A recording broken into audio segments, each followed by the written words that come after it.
When my hand goes up, your mouth goes shut. Thank you. Even though there's only 2.5 of us in here, if you count the trash can. I started the timer.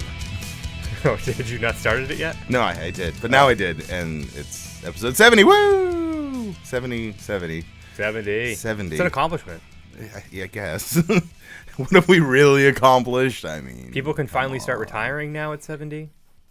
You should be able to retire at 65. We Yeah, should have but- retired 5 episodes ago. Yeah. I mean, we should have retired 70 episodes ago. But we are the Blade Job. I am Ryan. He is John. And because we will never, ever have an entire cast again, Scott is not with us. I haven't seen Scott Rest in like 2 in months. peace. He's not dead. He's just not here. So, yeah, but he was here last week because he couldn't miss 69. Yeah, we keep dodging each other. But follow us on Twitter at The Blade Job Show. Follow John at BladeJobJOlin. Follow Steel Trash Can at Steel Trash Can. Follow Scott at Blade Job Perkins. Follow us on Facebook, please, because I'm actually using Facebook now. Like, I'm starting to use it in a way that makes sense. Subscribe to us on YouTube. Download podcast where podcasts are available. And last but not least, don't forget to go over to powerslam.tv. Use code BladeJob to get yourself 30 days free. Watch some CZW, watch some bar wrestling. They got IWA on there, I think. They got Rev Pro. They got some Rev Pro on there. I mean, it's good shit. It's wonderful. I enjoy their product. I was happy enough to be a part of a Twitter thread that may or may not have gotten our good friend Darren, Mr. Mags himself, a good old PowerSlam.tv sponsorship. Nice. So I hope that works out. Yeah. PowerSlam, if you're listening, definitely give him that. He's a good dude. Mags, I know you're listening. We love you, and I'm sorry if I offended you by saying that Just You wasn't the real Why We Watch. I didn't mean it that way. I just thought that Mike was going to be taking a short hiatus, but Mike hates me, so that's fine. But we have wrestling to talk about. A lot of things have happened. I'm going to start with something I just noticed today. Evolve is having their 10-year anniversary, which is exciting. Congratulations to Gabe and everyone involved. Yeah. But what's really exciting is that they have announced that for their 10-year show, they will have Drew Gulak versus Matt Riddle, both WWE employees, facing off. And that's neat. That's very cool. I like that. I like that WWE has pulled their heads out of their asses enough to start playing well with others. Yeah. I mean, Yep. Evolve seems to slowly becoming their new OVW, their new FCW before they pulled that in, created NXT with it. That out of the company farm league where it's an agreement. And it's cool because they also have international farm leagues now too, where they've got Progress, and Progress is pretty much where they find their United Kingdom, their European performers, which is really cool. And they really are playing with everybody, it feels like now. Yeah, for the most part. Beyond just celebrating their 10 years too. I can definitely see an Oni at a Rana again. Maybe even competing. No, and that was really interesting, us getting Oni to show up. And now that they're actually allowing them to wrestle as opposed to just make appearances, that's pretty huge. I'm a big fan of that. I mean, especially because WWE is in one hell of a funk right now, and not a great funk like Terry Funk, more of a funk like poop. Mm-hmm. With an interesting, speaking of, not to jump right back into Beyond, but with the turn of events that we're getting in the AEW everything, it sounds like we're gonna get David Starr versus Joey Janela again. Did you see that? Yes and no. I mean, I kind of saw it on Twitter. Which would be after Double or Nothing. Well, we'll get to AEW. Yeah, I don't want to dig into that too much. I just... So first and foremost, my belief. So... I think we're getting that Iron Man match that we did I get think last year. that if you have the mentality that AEW is going to allow their performers to work the indies regularly, I think that's a little far-fetched. Because at the end of the day, when you're talking $1 million contract or a $500,000 contract, 600, whatever it is, and you're also covering their medical expenses, Right. You, from a business standpoint, I don't see you allowing people to work other promotions to potentially get injured there, where now you have sponsorships involved. It just doesn't make You sense. have money involved. You have a TV deal involved. You can't risk your top draws getting hurt somewhere else. No. And that's why, WWE allowing Drew Gulak and Matt Riddle to wrestle for Evolve, no offense to either of them, because they're both, I'd say, top performers in the company. Excuse me. They're not Seth Rollins. They're not AJ Styles. They're not Roman Reigns. Exactly. You're never going to see those guys wrestling for Evolve. No. They might show up. They might even interfere at some point. We might have a moment where, someone shows up like Seth Rollins shows up at Evolve show to attack someone, maybe to start a feud in WWE. Yeah. But you're not going to be seeing them wrestle. And I think once that TV deal goes into effect this fall, AEW performers will not be on the indies anymore. Now, Double or Nothing, we're still May, June, July, August, September, October, probably 4 to 5 months away from We're that looking TV at a fun deal. summer. So a lot of these guys are probably going to fill out all of their independent dates, tie up all the loose ends for storylines they may be involved with. And, I know David Starr has been very adamant about remaining independent through all of this. I love David Starr, and I would hate to see him not on the indies, but I think he'd be a great fit in AEW. Yeah. Really. So, and honestly, especially because what we got in Beyond with David Starr and Joey Janela, to have that on a national level would be huge. But we'll get to AEW in and a that's minute. not out of the realm of possibility. No, I mean, This could be part of a character. He wrestled for Ring of Honor, and that's very much not necessarily independent anymore. I mean, Ring of Honor is this weird gray area of, it pretty much is just a big indie. Yeah. But since it's owned by a television company, they've always had, Ring of Honor is the closest thing we have to a territory style, because most territories were partnered with a local television affiliate, and they would air, Georgia Championship Wrestling was on TBS and stuff like that. Right. You had those, local things. I always stand by that. I personally, and a lot of people obviously, were lucky because ECW Hardcore TV was not broadcast nationwide. It was mainly broadcast in Philadelphia, New York, but also Worcester for some reason. And it was available for me to watch at 2 a.m. when I was way too young to be watching ECW. And that was, and I never really understood how big that was. I just thought it was, I actually didn't really understand it at the time until they hit TNN and they became big. Yeah. And that's when I really went, oh, these are the guys I'd watch at 2 a.m. Oh, wow, this is good. They've got a professional setup now. So that's just me. So you watch the old ECW Hardcore TV, and it is a shit show of fucking production value. It's all over the place, and it looks like crap. And we'll talk about this after the show. Something just popped up trending, and I just want to punch myself right now. Awesome. So anyways, I guess on the topic of WWE, might as well talk about, I want to know what they're doing right now. I want to know what the mentality is backstage. I want to know what the mentality is with Vince and with creative and with Triple H and Stephanie. They have to be taking notice at this point. They have to realize that they are not the only game in town. And this isn't even about AEW.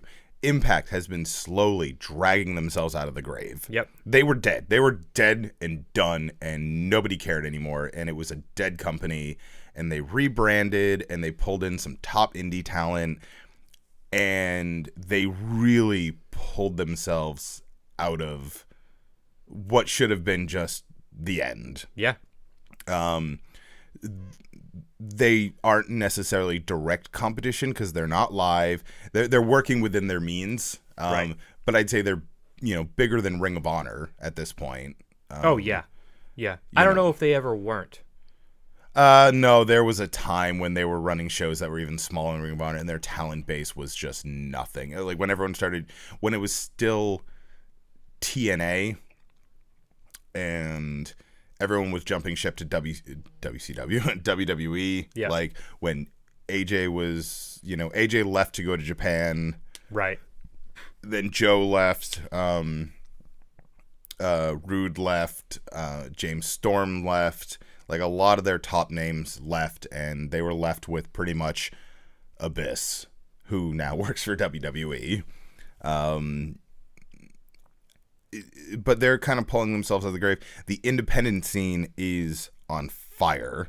I've been following independent wrestling for many, many, many years, and I've never seen something like this. This is a huge time for local wrestling, but local wrestling that's also available on a national and even international scale. It's nuts. With independentwrestling.tv and powerslam.tv and CCW Studios and all of these streaming services that are available, you have access to things that you should have never had. Like, we never had access to this stuff before. We had to either get lucky and find somewhere that sold tapes or trade tapes with someone, or I used to order tapes from Japan, because,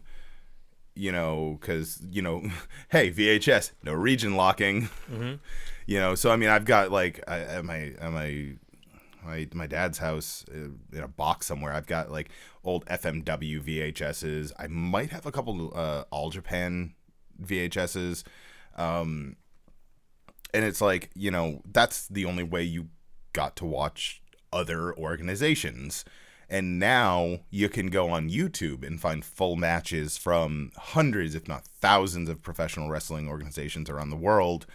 Like if people aren't doing it, go on YouTube and subscribe to the Blade Job and Blade Job Gaming. I promise I'm going to do something with that soon.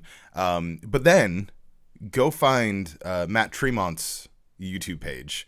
He posts full matches that he's had on his YouTube page, and they're not all just H2O. We've got stuff from organizations all over the world, and you can watch full Matt Tremont death matches on YouTube for free.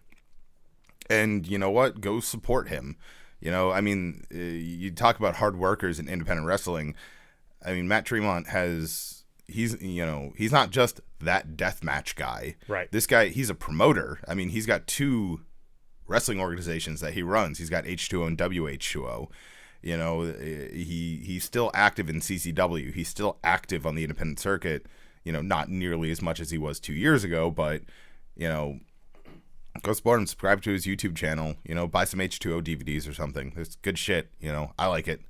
Anyways, like we have so much access to everything that, like, I've been an apologist for WWE for years.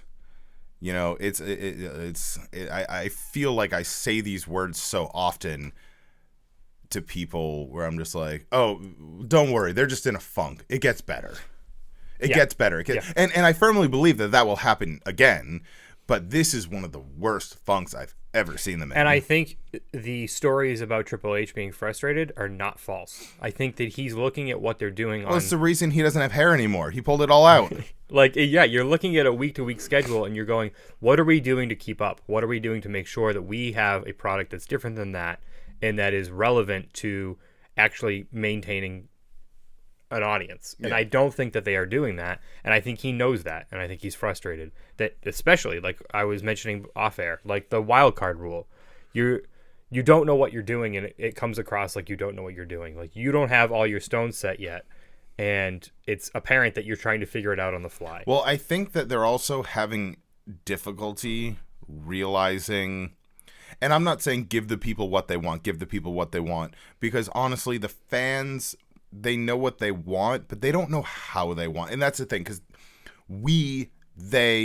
most people are not professional wrestling promoters, and most people are not professional wrestlers. Right. So they don't really know how it works. Exactly. You know, I mean, obviously there's many people who have advanced understanding of it. Like, I'm pretty well versed in how wrestling works, but I do not know everything, and I will never claim to know everything because I don't work in that industry. Right. But so you wanted to announce this wild card rule. How out of touch are you where if you want to create, you know, save face with the fans, you don't send Vince McMahon out to make this announcement. You send Triple H out. Yep. Because people trust Triple H right now because of NXT.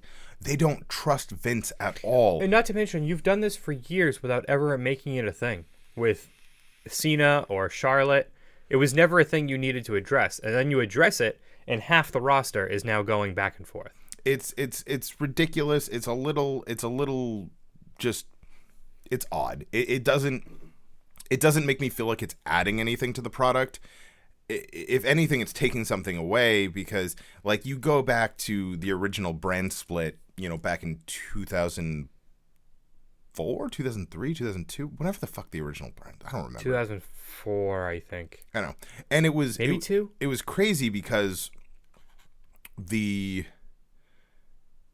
was a legitimate internal competition because the rosters, the road crew, the writing team, the everything was completely separated on both brands. And they were legitimately competing with one another internally in the company to see who could get better ratings, who could have a better storyline. And it was essentially a friendly competition. At the end of the day, all the money goes to WWE, but they got to compete with themselves because they had eliminated the competition. So they created their own competition. And say what you will about the Ruthless Aggression era, it was not a bad era. There were some bad storylines, but there were some bad storylines during the Attitude Era. There's some bad storylines during the Golden Era, you know, whatever you want to call it. Like, there's always bad storylines. There's always good storylines. There has to be bad storylines to make up for the good ones. I mean, to make the good ones look better. You know, like, it's... But now, like, Vince is so out of touch. He doesn't really seem to understand what people really want. It's frustrating watching Raw and SmackDown this week. I love the fact that I got Miz Monday and Tuesday. What I don't understand is why I got Roman Reigns on Monday on Miz TV talking about his storyline and the Bray Wyatt video.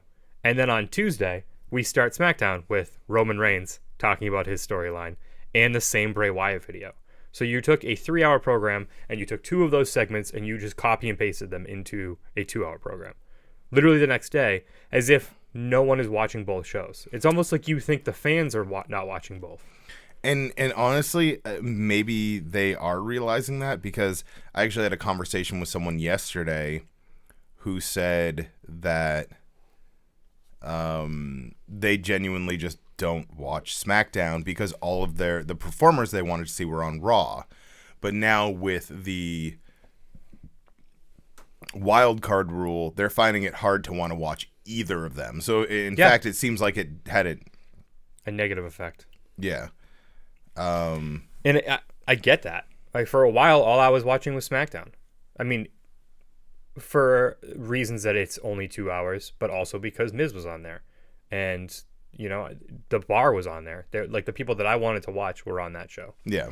And the people on Raw had its own thing. Raw was the meatheads. Raw was the big guys that flipped over 18-wheelers. Well, and that's the thing, too, is, like, you really do have such a great character and such a, you know, a really good performer in Braun Strowman, and you've consistently ruined his character over and over and over again. You're like, I never agreed with the indestructible Braun Strowman. No. I don't agree with that in general. I don't like... You also pushed him to the moon before he was ready and then faulted him for it, and I don't understand why. Honestly, I mean, if you wanted to bill him better, the one of the main title. Has he ever like legitimately held a championship? Just the tag titles, as far as I know. Like, how? Did he have the U.S.? He didn't have the U.S., right? No. Like, Just how the tag. has this person that you wanted to push so badly never held a major title? Yep. Like, Him- not even an IC run? Him, and I know it's not on the same level, but him and Elias. How has Elias never had a title? They... And to be fair, I really like Elias's character. I love it. It's such a it's a modern retelling of the Honky Tonk Man. That's Yeah. all it really is. Yep. But he is such a talented performer. He's I super love good in his the finisher. ring. Love his finisher. Like, everything about him is really good, but you just kind of like they. Okay, so I have gaming ADD is what I like to call it. I will play a game nonstop for like 2, 3, 4, 5, 6 days straight. Mm-hmm. And then I will just, something will spark my brain and I will completely ignore it for 6 months and play something else. Oh, yeah. I'm still in Chapter 3 of Red Dead. It happens all the time. And I feel like Vince has the same things with his performers. He's like, yeah, this guy. Oh, hey, look at that guy. Yeah. You know, and he just, and they're like, oh, well, what do you want us to do with Braun? Oh, I don't know. Figure it out. And then he walks away and he goes, Or Braun ruined that spot at WrestleMania, so now let's just bury him. and that was honestly, like, I think that botch, if that's what we want to call it, actually led to what I thought was one of the more interesting moments of WrestleMania, with Luke Harper holding Ali in a suspended suplex to the outside for fucking 30 seconds. It was Yeah. because I was Yeah. getting amped up. I'm like, what's gonna happen? Is he gonna suplex him on the floor? Like, what's gonna happen? And I actually really liked that spot, even though it was wrong. Well, Luke is also the reason that Ali did not get more injured than he did. Well, because fucking, the man formerly, currently, maybe known as Brody Lee, Yeah. is a fucking professional. Right. He might be one of the best What talents I on don't the roster. understand, he definitely is. I don't understand is did you watch the Dijak match? No, not yet. It's ridiculously good. I've heard nothing but good things. But so apparently that match and the Battle Royal, and then Vince McMahon was supposed to have Luke be with Sammy. That was supposed to be the story, was that Luke was supposed to feud with Sammy. And decided, hell of a feud. yeah, decided that because he still can't do a Southern accent from 4 years ago, he doesn't want him on because he doesn't get him, quote unquote. Scott has said it best. What we're seeing is what a 70-something-year-old man thinks is entertaining. Yeah. Yep. And maybe that's the reason It's the Steve Jobs mentality of it was so much better during Attitude and Ruthless Aggression, and even like the beginnings of the PG era. Yep. Because Vince was still a little more in touch. He's like, no offense to Vince McMahon, but he is legitimately a senior citizen. He's elderly. Yep. And most, people in businesses like that understand, like, I don't want to lose my power, but I need to step back and allow people to do the work for me. Right. And I just have like a final say on it. But Vince is so obsessed with making sure that he's in charge of everything. And it's hurting the business. Like, Sometimes I feel like he says no to things just because he wants to know that he still can. I wouldn't doubt it. I really wouldn't doubt it. I don't know. But I think this is going to take up the majority of the rest of the show. So Yep. buckle up, folks. All Elite Wrestling. AEW. Fuck. I am hesitantly optimistic about this entire situation because, as I've said before, I will say it again, it's pretty much the only wrestling I'm watching right now is WCW. I loved WCW more than anything I've ever loved in the world of professional wrestling. I'm going to say that out loud so people around me don't feel offended. But we are finally getting something different. And Yep. as different as it is, I'm seeing a lot of parallels between AEW in 2019 and WCW in 1995. Yep. They got me right in the feels with even the logo with the flames. So first and foremost, your head booker for the most part is a Rhodes. Yep. Well, that sounds familiar. You're on TNT. Well, that sounds familiar. You've got Talent from overseas. talent from overseas. Also sounds familiar. You've got a couple big former WWE names. All right. Yep. If you say don't compare AEW to WCW, you do not know your wrestling history. Yep. And I'm not trying to say like AEW is the next WCW. I'm not trying to say that AEW is anything. AEW, like someone said it on Twitter, AEW is the first AEW. Right. Like that's just what it is. They're going to be their own thing. But if you and I know I've never actually no, I have met the guy. Well, I've met the guy once, but I don't know Cody personally. But you know that if you don't recognize the history, you are doomed to repeat it. Yep. And you know that Cody has, and the Bucks and Kenny and Tony and whatever Tony's dad's name is, are looking at what happened to WCW and what happened to ECW and saying, how can we mimic their success without having the same downfall? Right. Like, obviously, the downfall of ECW was it never made money. It never made money to sustain itself, but it kept growing. And, no offense, Paul, but you literally were in the same arena and it couldn't get any bigger. Right. You can't grow your audience if no one else can get in the door. WCW's issues were mismanagement, and that's what worries me about AEW is it was like, WCW would have survived if it wasn't for Hogan's ego and Nash's ego and Hall's ego. And you're right. They probably would have. Bischoff leaving didn't help. Vince Russo coming in definitely didn't help. Bischoff coming back, he tried. Yeah. And it was too little too late. He even tried to buy it to save it.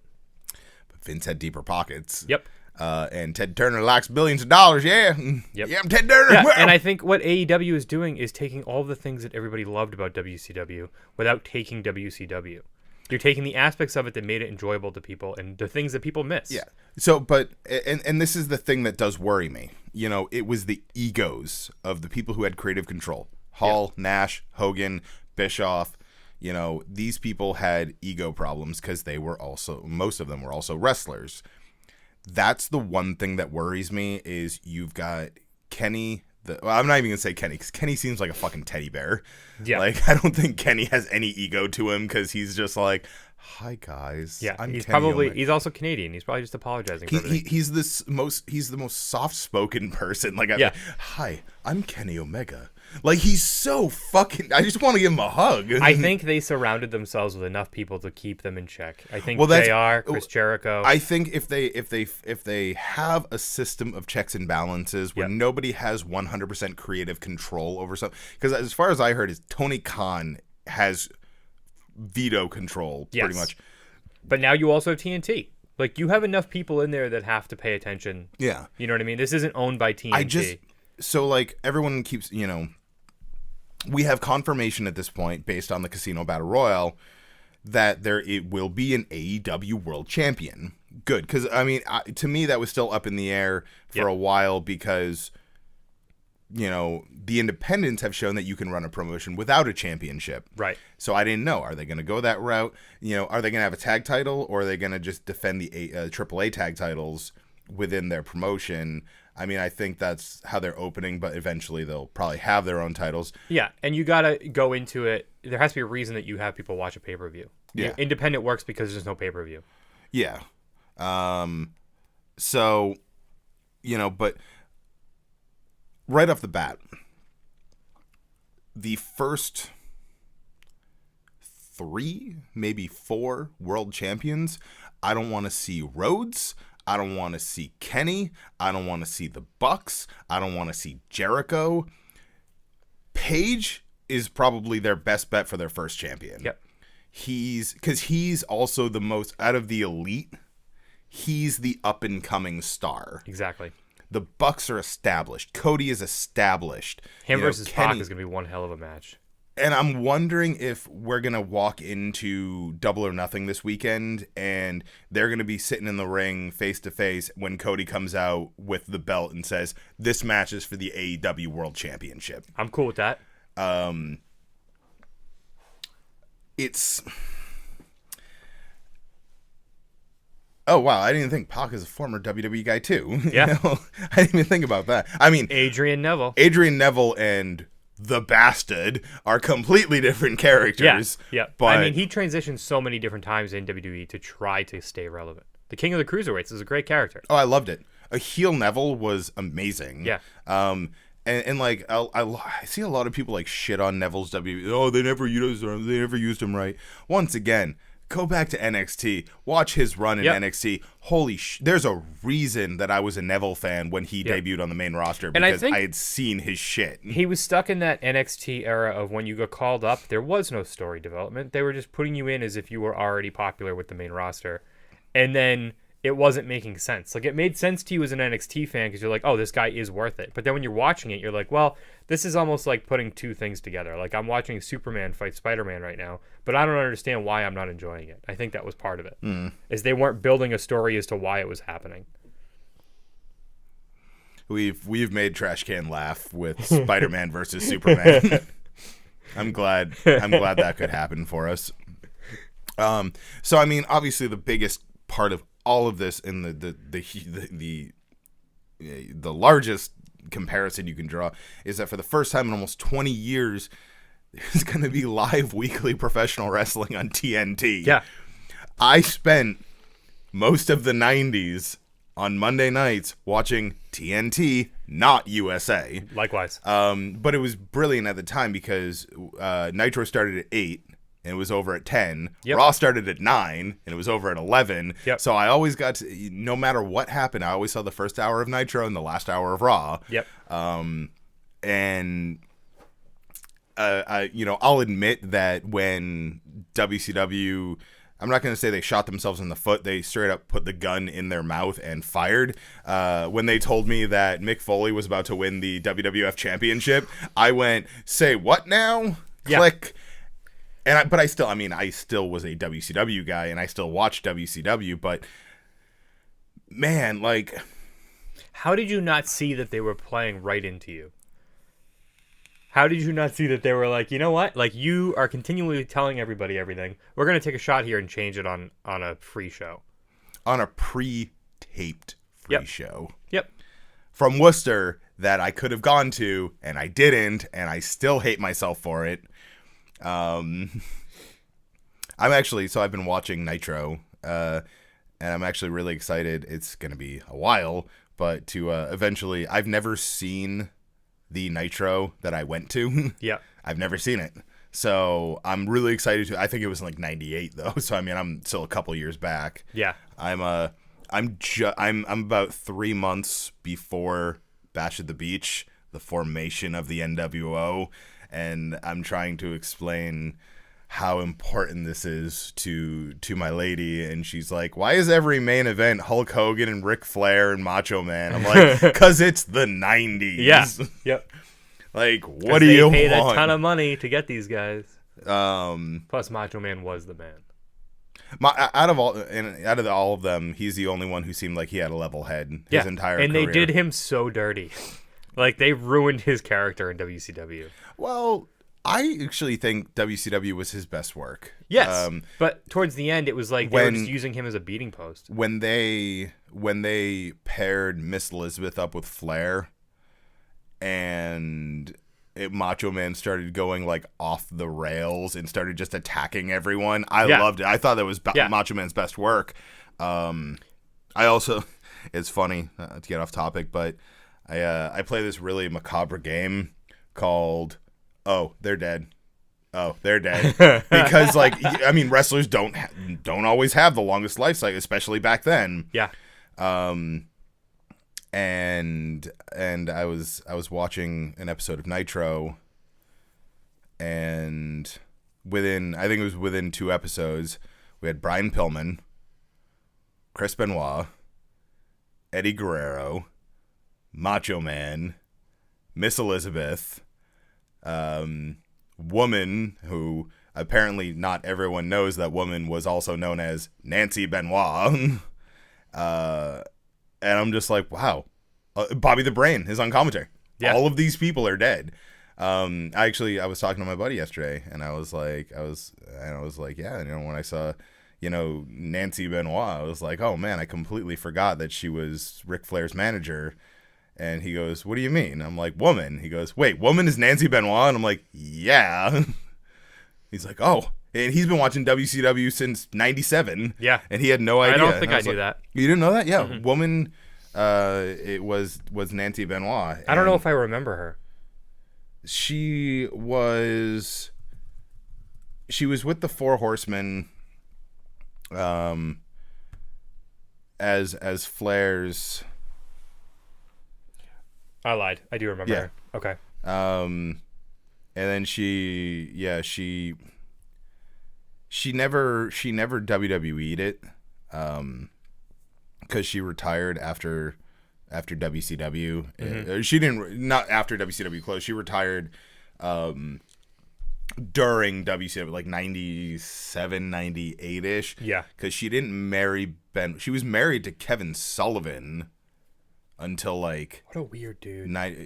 Well, no, that's the thing, is he was weird because he was the Taskmaster, and it was just such a fucking weird But gimmick. even him as a person is like probably the goofiest looking wrestler I've ever seen. Yeah, but he's also one of the most talented. Oh, I totally agree. And he was such a good... If it weren't for his booking, WCW would have never been as good as it was. No. That's just me. But AEW, so TNT, that's huge. Yeah. I mean... It's been said 1,000 million times at this point over the past week, but everyone, they're just a t-shirt company. Yeah. It's like, at this point, even the naysayers have to understand this is a threat. Yeah. Now, this is not going to put WWE out of business. That will, honestly, that will never happen at this point. They grew big enough where no matter what, when they say then, now, and forever, they mean it, because there is no possible way for this company to go away. Exactly. Like, and hopefully this means that they start up in their game. See, that's the beauty of it. Competition is good. Do you think you would have ever... Do you think you would have 2 for $5 Big Macs if Burger King didn't exist? Right. No, because if McDonald's was the only fast food joint, they set their prices. Who else are you going to go to? Right. There's no one else. I love competition that 2 for $6 is Burger King. Good. Love it. Like, Xbox and PlayStation and Nintendo. Yeah. Competition is good. Now, something interesting, using that euphemism, not euphemism. Parallel? Yeah, parallel comparison, whatever you want to call it. You have Nintendo, who actually at this point pretty much has a monopoly on the handheld market, other than cell phones, right. Like mobile phones. I'm saying actual legitimate handheld gaming as opposed to mobile gaming. Yeah, they carved out a niche for a group that wasn't there. But, well, there was lots of competition for them. We had the Game Gear, we had the PSP, we had the PS Vita. But here's the thing. Even without any competition at this point, Nintendo still releases quality product for the 3DS. Right. And I think that's really telling of them as a company, whereas then you have a company like WWE. They're like, there's no competition. Fuck it. Dial it in. I don't know if there's another I'm trying to explain or think of another example where they were like, we're going to go head to head with these 2 other companies, but at the same time, we're going to market ourselves so that we're more focused on this aspect. Breaking the fourth wall. How is your coffee condescending so much, whereas mine is like nothing? Oh, you have less ice. Oh, yeah, because I'm smart. Yeah. I like to get my money, or your money's worth. Mm-hmm. It was like $2.45 or whatever. Mine costs double your guys's Why? because I get cold brew and a shot of espresso. Yeah, well, fucking look at me. You ain't even cold brew. I just like the espresso. Look, I have not shit on you this entire episode. I know. I like it. I even misquoted before we went You on did. the air. Apparently, I'm in a good mood. I don't know. It was the coffee. I think Anyways, it was the coffee. AEW, TNT, where the big boys play. Oh, wait, not that one. Sorry, my bad. This is so huge because this is the first time when they said we're gonna change the world, we're gonna change the universe. Yeah. This is the first time I believe them, because up until then, like, anyone who says, "Oh, but look at All In was not an AEW show." Period. No. AEW was was a the Ring of feeler. Honor show Yeah. booked by Cody, Yeah. and it was probably booked by Ring of Honor too. Fuck, who runs it? I'm blanking on the booker of Ring of Honor right now. Anyways, yeah, So his last name starts with a C, right? Something like that. maybe, I don't know. Anyways, you know, All In was a good one-off wrestling show. I will never ever give it great. I will say it was good. It was acceptable. Couple things personally that ruined it for me. The NWA championship match was a mess. It was an absolute mess. Nobody had any idea what was going on. Cody forgot how to blade, and it just felt dull to me. And the only reason he won was so they could go, "Oh my God, Rhodes is the NWA World Champion." And it just fell flat, especially because he lost it a month later. It meant nothing. Rushing the main event sucked because that, in the 10 minutes we got of it, was a phenomenal match. I forgot about that.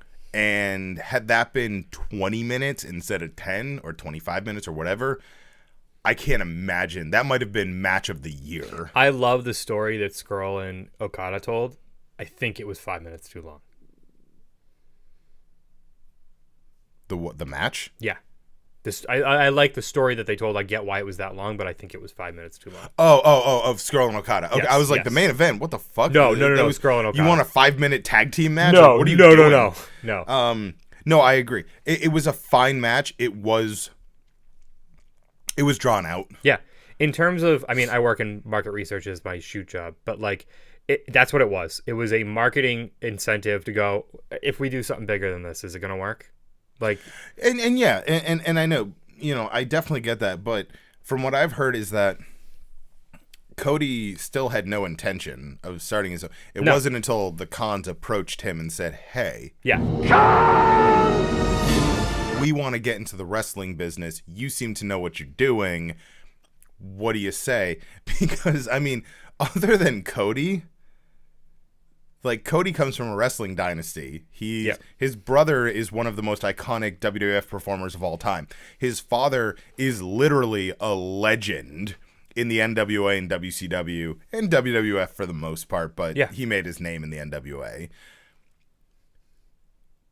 The Bucks, Kenny Omega,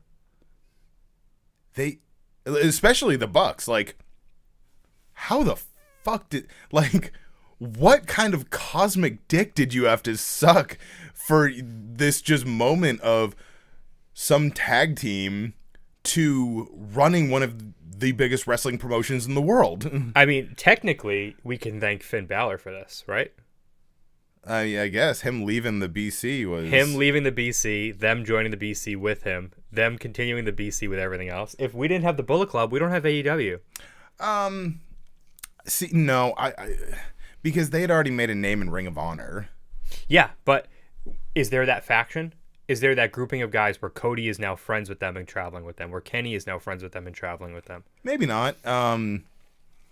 It's definitely, I mean, the stars align for these guys. And like, they posted that video where it's everyone saying thank you. Yeah. And Also, baller move on Cody's part, wearing the Jaguars colors in the suit. I freaking love it. Cody, obviously, I mean, I don't think anyone there was lying, but, the one that hit me was the Young Bucks, because they were like, No, really. Thank you. Like, Yeah. they know damn well they should not technically be in the position that Was they're it in. Matt or Nick who posted the tweet about like this all started because we were bored in Japan and made a YouTube channel? Yeah. Like they like, especially because like in general, like up until very recently, tag team wrestling is not main event. No. It never has been. And I was going to say this before. Other than like cobbled together big name tag team matches. Right. I feel like they're taking what WCW did with the cruiserweights and offering that as a unique take, like for wrestling. And AEW is coming in with tag team and going, we know that WWE doesn't focus on their tag team. We know that they don't give the care to it that they should. It's going to be centered here. So, real quick, I know I'm a little far away from the mic right now, but what kind... So, do we, we can assume that we're going to have a tag team championship at some point in AEW. Probably male and female. Now, do we... Well, right now they definitely can't have female. They've got like 6 women on the roster. Yeah. You can't do that yet. But yeah, maybe in a couple of years or something like that. Yep. Obviously, there's probably going to be a women's championship. Now, you have this secondary option. Do you go with a cruiserweight or like a junior heavyweight championship? Do you go with a television championship? I think TV championship's the way to go because that really drives the point home. You defend it on television every week. Yep. Every week that title's on the line. Like who is it? Is it ECW that used to do WCW for a time every week? Booker T was like a 10-time TV title champion or something like that. And he would always defend it on Nitro. Yeah. Sorry, that's the one I think that makes the most sense. NXT has the North American. They have the United States. Mm-hmm. You have is it the North America? What is the one in New Japan? Is it North American champion? The U.S. It's just called the U.S. Championship. Which, honestly, I don't remember the last time I even heard someone talk about it. No, I haven't either. Because who is it? Rocky? Rocky Romero? I couldn't tell you. I got rid of my subscription. Well... And I'm not gonna like spend my time like shitting on New Japan, but no, and I'm not. It's not that I don't like it. I'm not watching it as much as I used to. It's a lot of people think, because people are like, oh, New Japan is kind of like going downhill now. It's like it's because all of you were clamoring for them to be more inclusive to the American audience. This is not for, and like, no offense, it's not yours, it's theirs. It's a Japanese promotion. Yep. They run things very different, and them trying to mimic American style. That's for you, what's bothering me. That's what's ruining it. Yep. Like, there's two, like... I'll subscribe again when Toru Yano is champion. Well, I know, because Jay White lost it, right? Yeah, he lost to Okada. Fucking Jay White, you bag of dicks. And then Okada threw out a first pitch at a baseball game in full ring gear. Like the Tokyo Tigers or whatever the fuck they are. I saw a news anchor that was talking about it, and she was like, why is he in his underwear? Oh, so he brought the legs back for the pitch. He did, yeah. Okay, yeah. good. Yeah. I've heard that Okada has nice legs. He does, yeah. But so, like... With AEW, they have in all this time. So obviously, right now, like they're gearing up. So starting in 7 days, 6 days, whenever you're listening to this, 5 days, 4 days, 2 days, tonight, like whatever it may be, they start their journey. And this is where they can't afford to fuck up. And I implore every wrestling fan out there, do not be critical just for the sense of being critical, but do not allow them to do whatever they want and just accept it because it's an alternative. Now, I'm not saying go on Twitter and fucking bitch and whine and complain and moan, but also don't just praise it just because. Right. Like, this is something new. This is something different. But I see a lot of people who are like, AEW can do no wrong. And it's like, well, no, they absolutely can. And guess what? They will. Yeah. Don't give up on them at the first stumble because they will stumble. And that's two people from New England who spent an entire episode 2 episodes ago literally just being negative the whole time. Yeah. But we know, because it's in our blood and it's a New England's favorite pastime, that there's a time and a place to complain. I mean, we have everything to be negative about. It's been 6 months since we've had a title in New England. And it rained 21 out of 30 days in April. It's true. It did. Like, You know, I mean, if the Bruins don't win the cup, we're fucked. The Celtics lost. Like, yeah, I mean, that was super how depressing. how do only 2 of our teams I can't win believe championships? you're the one that mentioned sports. I did I because purposely avoided it. because I had a fucking transition planned out about Titletown. Who, pray tell, who wins the 21? Who's number? You know, the Casino Battle Royale. That was a horrible transition because I forgot the words I was trying to say. Because whoever wins that is number 1 contender. That's what makes me think we're going to see a champion crowned at Double or Nothing. Yes. Okay, I'm cool with that. So, if you're not aware, some of you may not be. Some of you may be. I don't know. Who fucking knows? I think the Casino Battle Royale is one of the coolest things I've ever seen because it's new while still being old school. 4 groups of 5 come out in 3-minute intervals. And it's an over-the-top battle royal. Based on a deck of cards, they pull their suit, and that tells you what group you come out in. After all 20 people are in the ring, obviously over-the-top rope elimination rules, lucky 21, whoever pulled the Joker, comes out last. That's going to be the surprise, obviously. Yep. And I know we're all thinking it. Don't say you're not. Jon Moxley, CM Punk, could be. Don't know. Or I wouldn't be shocked to see them as a tag team. Moxley and Punk. Yeah. Well, I mean, Shield pretty much debuted in WWE against Punk. Call themselves anti-establishment. Well, no, or some ridiculous I'm sorry. Gimmick like that. They debuted supporting Punk because Paul Heyman was paying them off. Yeah. Oh man, that was such a good storyline. Dude, AEW stands for anti-establishment wrestling. I just made their gimmick right there. Best in the world. Best in the world. Now, obviously, CM Punk is working commentary for an MMA show on Saturday.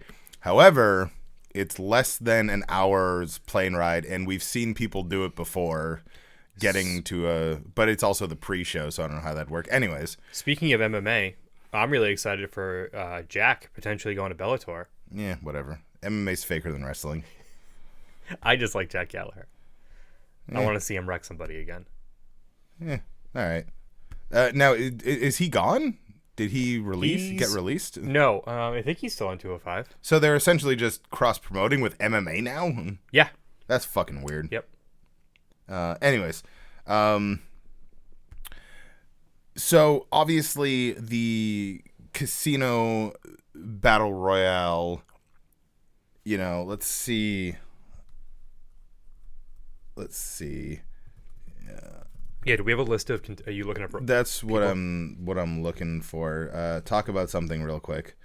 Yeah, no. So I mean, I think going back to Jack Gallagher with Bellator, I like that it's Bellator, that they are open to other promotions, and that this isn't a. We're gonna have WWE and UFC, the 2 biggest names in both sports, for lack of a better term, competing together and creating this big monopoly at the top. I like that.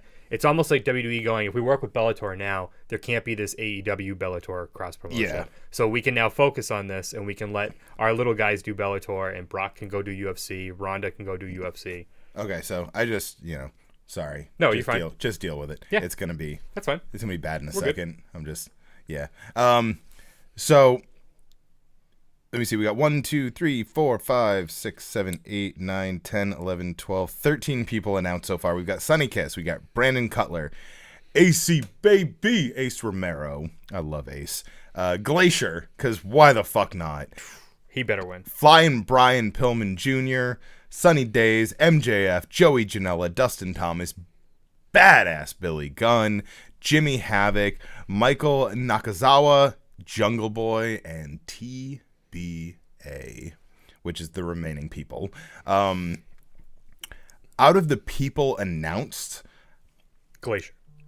No, I'm just kidding. I can see them pushing MJF to the moon. Yep. There was another name that you had said. Janela, definitely could see them pushing him. Pillman, I can see pushing. Jimmy Havoc.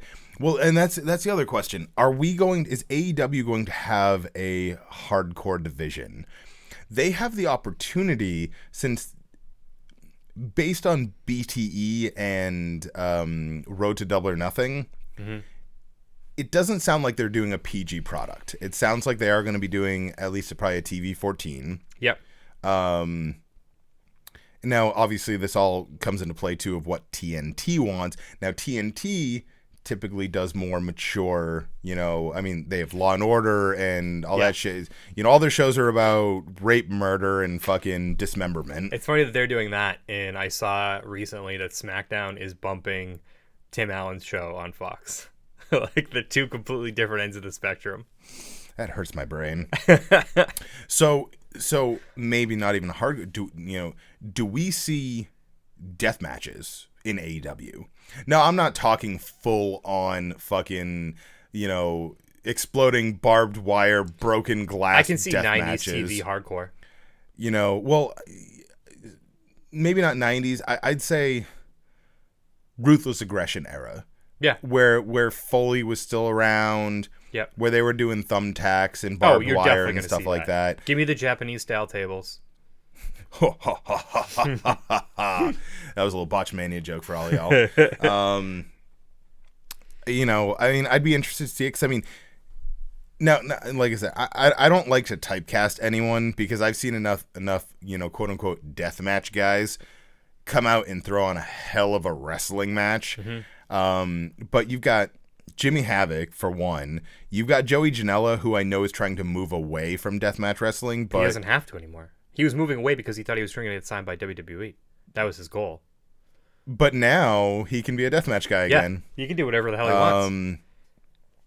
Also, interesting, I'm noticing that Penelope Ford is not on the card. Did you watch David Starr's promo? No. Was promo for what? On Beyond on Wednesday. No. So everybody started chanting Janela fucks, and he said, considering that Janela is no longer with Penelope Ford, I'm going to assume that he does not fuck. Well, no, I know they broke up. He posted that months ago. But if she's not on it, is that did she separate completely? Well, no, because she's been at Beyond shows in the past couple of weeks with him. They're still teaming up. That's right, because they have the AEW show shirt. Yeah, and they just they competed against one another at Lethal Lottery. Yeah.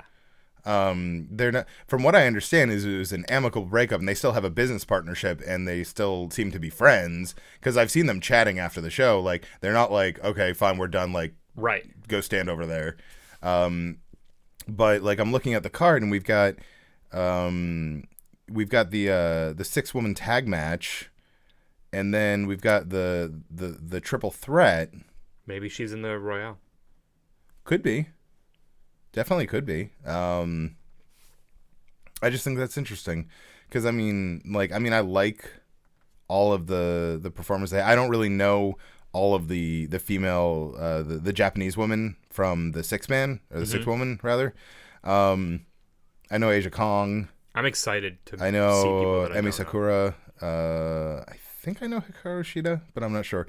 But Britt Baker, Nyla Rose, and Kylie Ray is gonna be a fucking hell of a match. Yep. Kylie Ray all the way. Like, sorry, Adam Cole, baby, but Britt can get her ass kicked. I don't give a shit.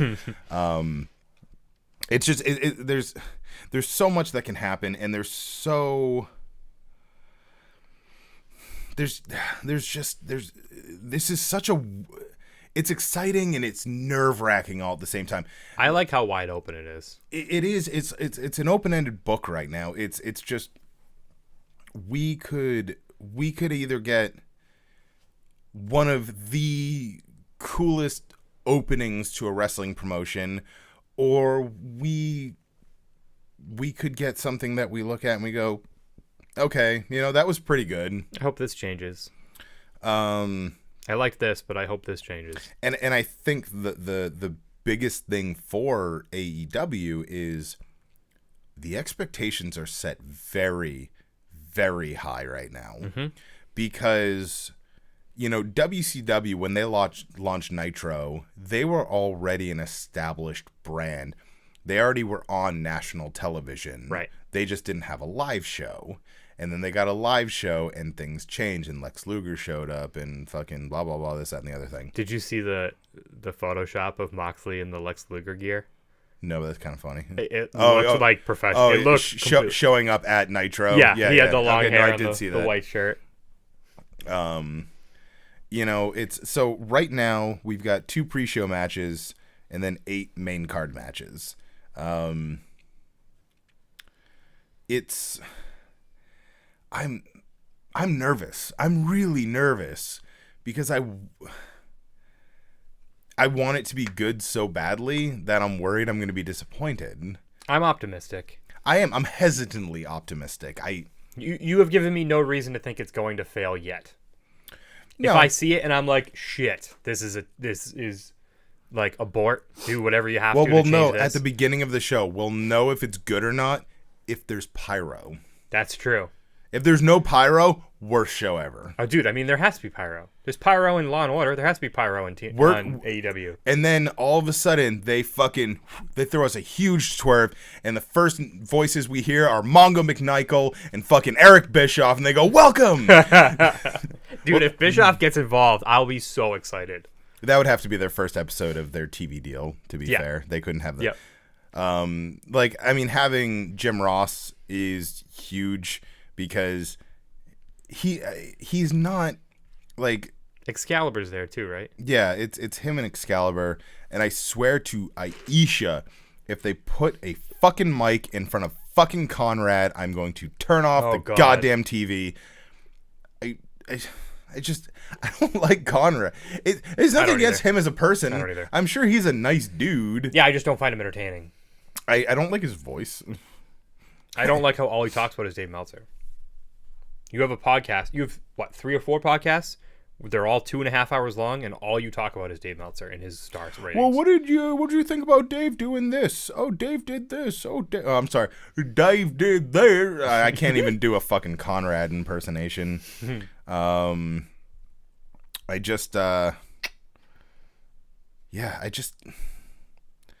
really, really want. I'm so excited for Dustin Rhodes. That match, I'm probably gonna end game that whole match. I'm gonna cry the entire time.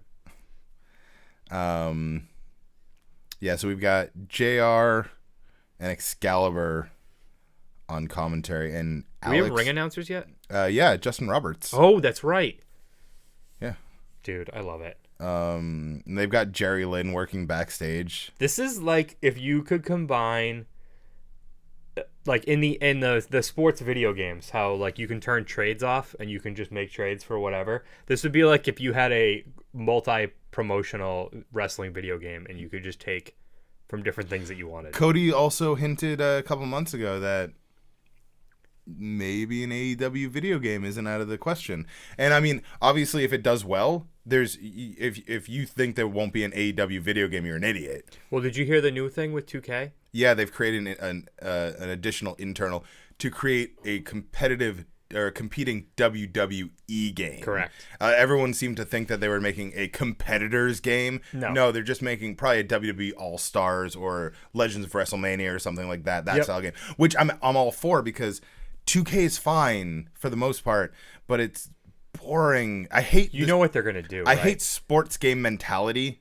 where it's just a refresh every year. Like, what was I doing when you got here? I was playing fucking No Mercy when I could go upstairs and play 2K19. No Mercy is a better game, so I'm going to play No Mercy, going for that light heavyweight championship with fucking Eddie Guerrero. They're going to go the Pokemon route. We're going to get a 2K20 Raw and a 2K20 SmackDown, I bet. No, I don't think they'll do that. You don't think so? I think we're going to get something a little more, like I said, arcadey. But then how is it competition? Because they're trying to get their development teams within the company to compete with one another.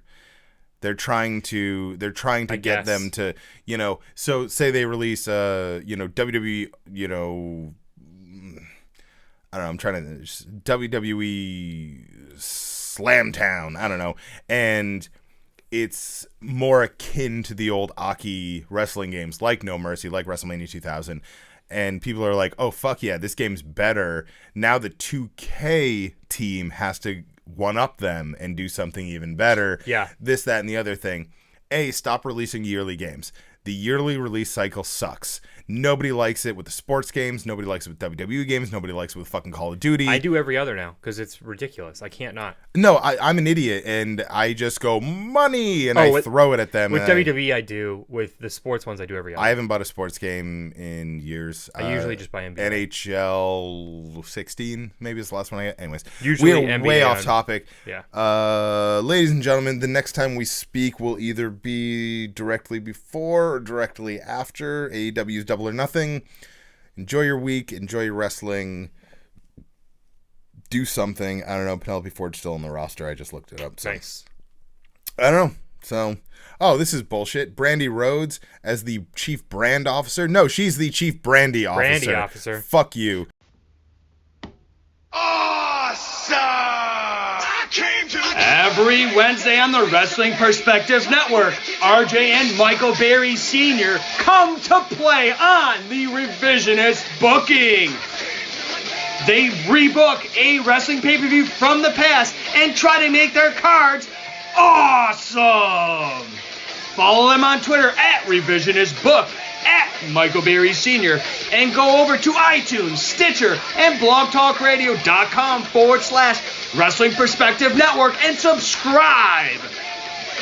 Head over to whatforapparel.com/Revisionist Book and check out their great apparel as well. And as always, you're welcome, and let the Revisionist Revolution begin. Run away, if you see me, don't even say my name. Don't think that you can know me, don't try and play that.